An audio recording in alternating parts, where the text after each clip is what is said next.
We're Caroline and Ian. We're a British couple who sold our house, gave away all our possessions, and have been on the van tour for the last 3 years. The last 3 months has seen us in Greece as we've been exiled from Bulgaria, our new home, and our 90 days out of Schengen. So Come and join us as we see how Christian faith and van life work together on a wing and a prayer.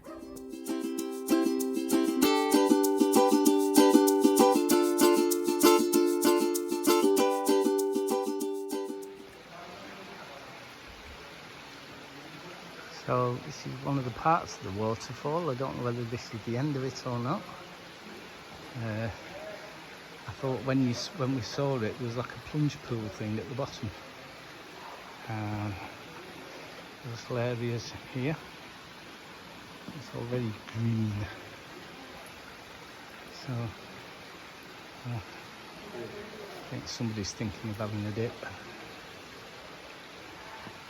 Why they go, I have no idea. So we're stopping now. I'm going to have our sandwiches. So this is the packed lunch that I've been excited about. We've just been shopping. So we've got really nice fresh bread and I feel like the famous 5. Oh, look what you've got. A bottle of ginger beer. Happy girly.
Not been a hard walk, has it, my love? No, it's only half a kilometre.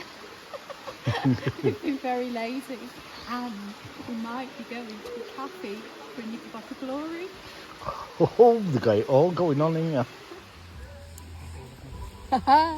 We made it all the way to the top of the waterfall, half a kilometre, all the way back down, half a kilometre. So we're treating ourselves to... You needed some substance, didn't you, my chup? Ice cream sundae and a strawberry sundae. Lovely.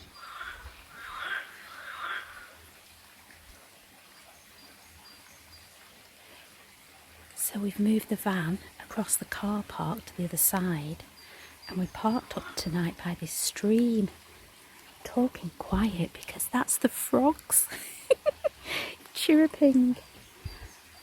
And it's just a lovely evening. It's 6 o'clock now. All the visitors have left. It's so quiet. I've been out collecting wood because we saw this fire pit here. So I've collected wood. We've got the tea in the oven. And we're going to have a lovely evening by the river. Serenaded by the frogs. Oh, and something else I've found. Have a look at these. I think that they are wild orchids. They look like an orchid or a lily, I don't know. Look at these. How unusual are they? Very pretty.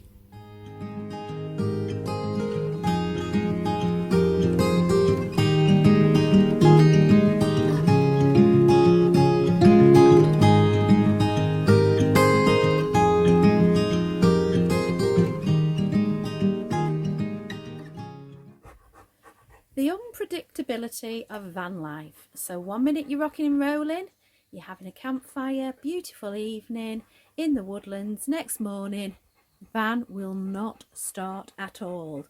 So batteries are fine. We've got 128, so that should start them over.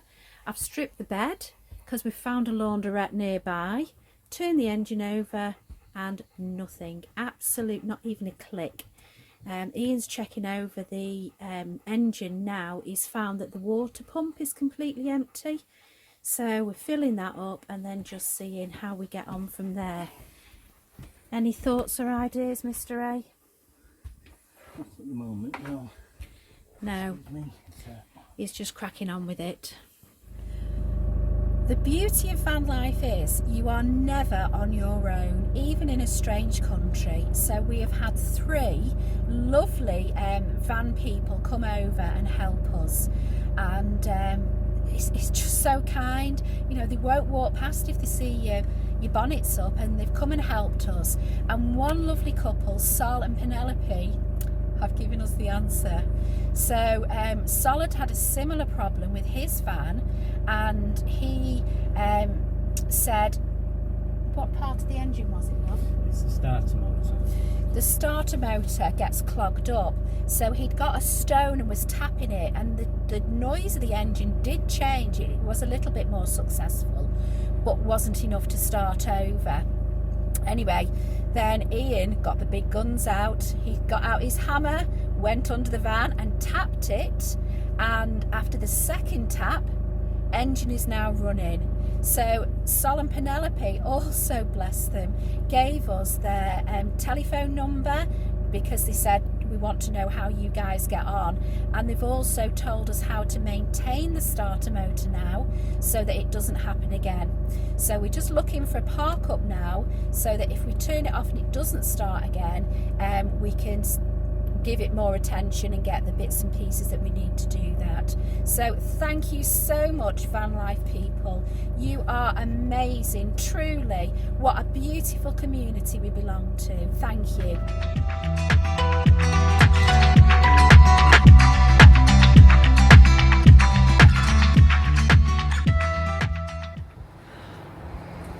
Oh, it's not such a good day.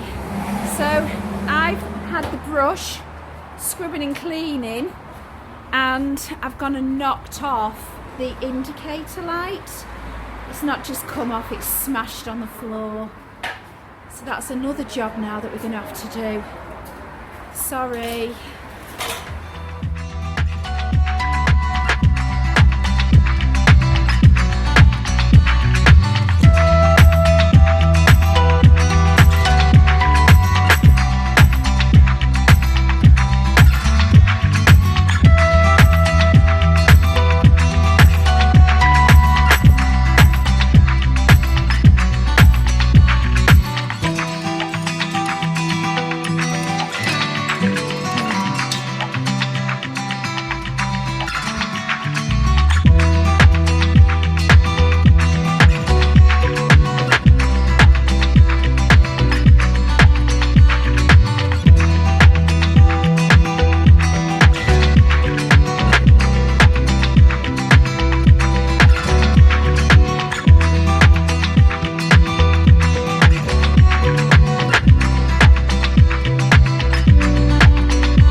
Today started with a disaster, but ended on a nice note. First, we met 2 lovely people that we're definitely going to keep in touch with. Secondly, we've had the car cleaned, the bus, we decided to have that done. And thirdly, I've found a laundrette. So I've done 2 lots of double bedding, 2 bath towels and a pair of pyjamas for £12, and we will sleep snugly and smell gorgeous tonight. So thank you, Lefkada. You've been good, bad and ugly all in one day. So we're going to leave Lefkada now, back over that little bridge onto the mainland. We're only travelling about 40 minutes, and then we'll show you the park up when we get there. Any thoughts on Lefkada, Ian? Not at the moment, love. I'm trying to drive. There's a lot of water on both sides of the road, and that's the little bridge that separates mainland from Lefkada. That's the boats, isn't it? A little. Yeah. And we've watched it turn as well when the big sailing boats come in.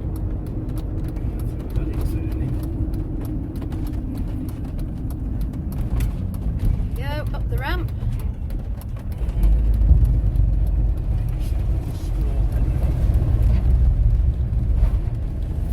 Bye Lefkada. Oh, that's noisy. Evaristo.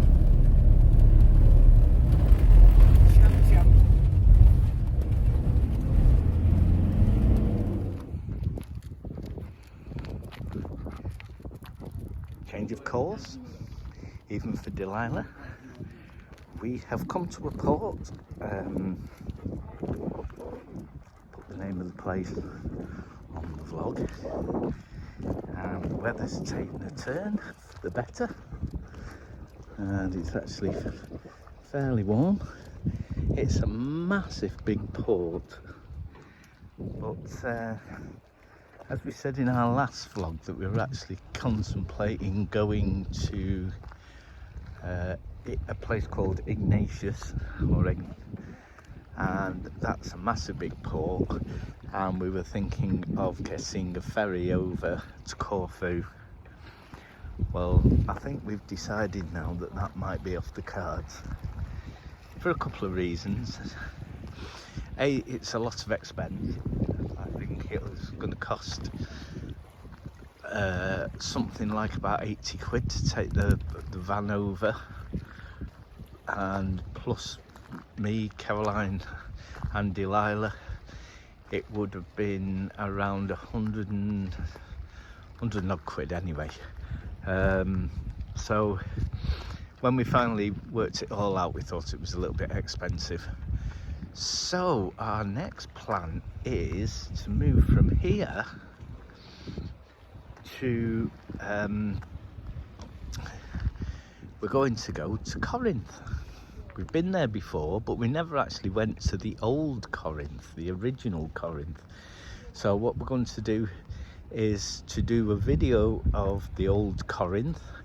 It's very architectural, so we're going to go there and we'll take you with us. And then we're going to start making our way down to the Peloponnese. We've heard that Nikki and Neil have made their way down and they've safely got over from Italy. That's our friends that anyone who's following this vlog, you know that we've been with them a couple of times, and we're going to meet them, I think, down in Kalamata. So one of the places that we're going to go on the way from Corinth is Napoli, and we will be staying there for a day or two, and then making our way down to Nicky and Neil's in time for the Greek Easter, which is the 5th of May. So it's a massive car park, as you can see. There's a few vans on here, free of charge. You can get water.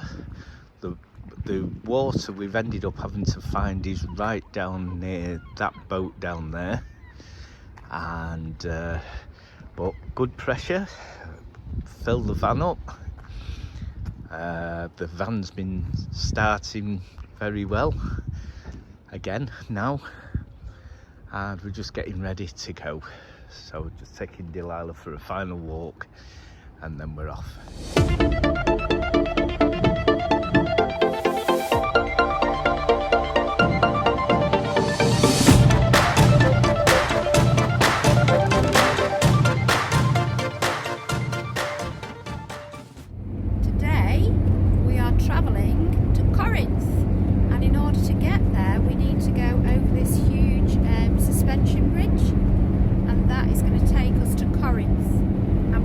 Excited about going to Corinth because the last time we went we only stayed one night and it was just the evening, so we're going to have a couple of days there and we're going to really indulge ourselves in the history of the place. There's a really nice hike we want to go up to one of the old towns. Yeah, and I'll show you when we cross the bridge.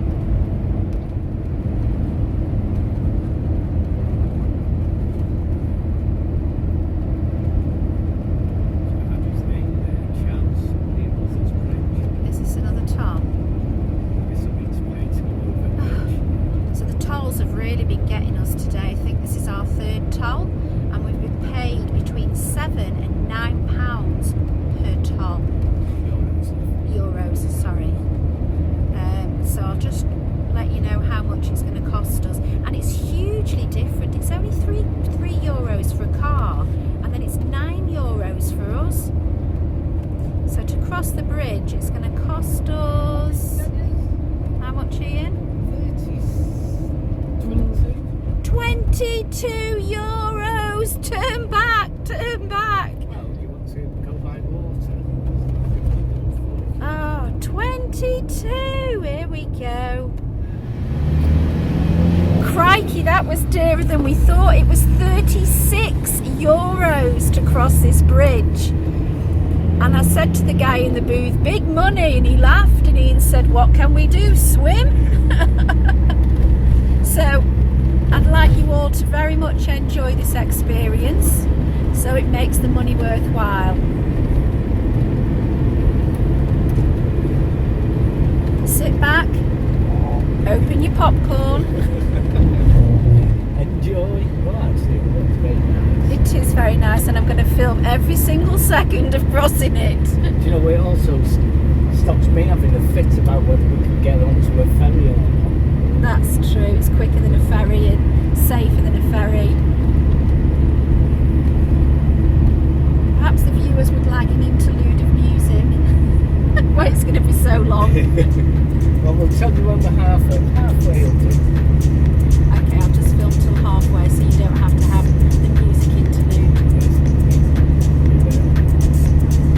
So, we're leaving North Macedonia and going into mainland Greece, otherwise known as the Peloponnese. Okay, is that halfway? Almost. So you've had £18.50's worth. Half a thing of popcorn. I hope you enjoyed it as much as we did. Did you get the sides? I got the sides. Nice. Have a view of the sides as well before we leave. And there's the ferry. It was only €2.50. It was not. Apart from the tolls, we're travelling very nicely. So far, 2 hours, and we've got another 1 hour left. So far, including that bridge, it's cost us 66 euros. So, not impressed with the tolls on this journey. Yeah, but when we came from the other side, we went over the top of that mountain. I See know. that road coming down? But I'd rather have gone over the mountains, to be honest. We've got plenty of time. So we've devised a little novelty item to keep us going, and that's when we leave the booth, so they can't hear us. We screw up the receipt and say, "Keep the change, you filthy animal."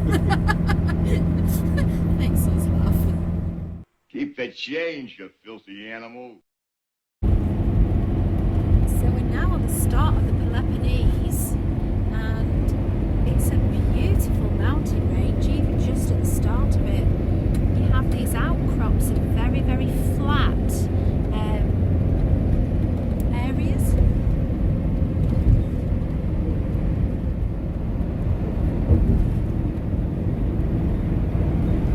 Well onto the Peloponnese, and as you can see, stretches of water, magnificent views all around.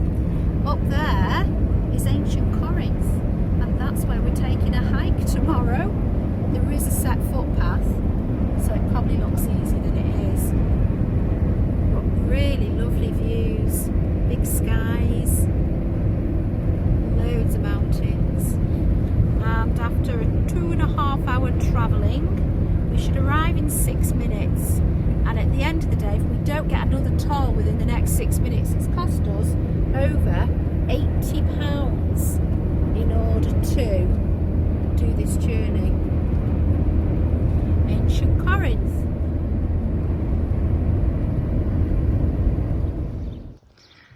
We've arrived at the car park at Corinth, and we've got another van in. What a gorgeous day after the last couple of days that we've had on Lefkada. So tomorrow, up the hill and up there, and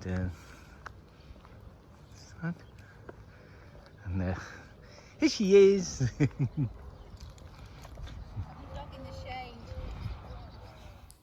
This is the main courtyard of the museum, and it's where they've managed to take all the best of the architecture, the sculptures and everything. To think that the Apostle Paul would have walked past these sculptures. It really is incredible. And then, was it just a weakness in the sculptures that all the heads are missing and the hands? Or was it some historical thing? I'm sure I've read somewhere that that's what they did. Specifically, they cut the hands off the saints. They definitely look like they've been sawn off rather than just fallen off. But it's been a really, really interesting day walking around. It's a massive city. I think when you read in the Bible about Corinth, you just read it. But when you come and walk around it and you think how glorious it would have been with all this white marble shining, especially with it being up on a hill, as you came into the port, all you would have seen is white marble shining up on the hillside where the city was. So yeah, if you get a chance, definitely a place to come and visit. Well, how wrong can you be? I've just asked the curator of the museum, a lovely Greek lady, why there was no heads and hands on the statues. And you could see like the little hole, obviously, where they had poles holding them in. And the reason was that when there was new kings or new celebrities, they would take the heads of the statues and the hands off the statues. They would recreate new ones, use the bodies, and just pop new heads on whenever there was a new king. How cool is that? I like that, recycling in the Roman times.